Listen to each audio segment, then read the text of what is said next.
Marziya opa, hozir ko'p eshityapman. Yosh ayollarda matka opushenasi ko'p uchrayapti. Bunga sabab nima? Ha, bu holat hozir ancha ko'paygan. Buni sababi ham bor. Ko'pincha bachadon biz aytamiz, tug'ruqdan keyin mana bu 350 grammlik bachadon poslerodoviy 1,5 kilo bo'lib ketadi va u chilla davrida o'z holiga qaytadi. Chilla davrida og'ir ko'tarish, bu ko'pincha qishloq sharoitlarida ham uchrashi mumkin, bachadonni qinga osilib tushishiga sababchi bo'ladi. Yana bir sababi qin devorlarining tug'ma yoki orttirilgan tonusining pastligi. Bunda qin yumshab, cho'zilib, osilib qolish hisobiga bachadon pastlashadi. Buni albatta yechimi bor.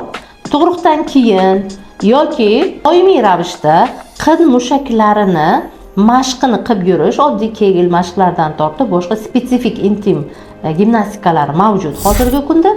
Bu narsa qin devorini mustahkamlaydi va bachadonni o'z joyida turishini ta'minlab beradi.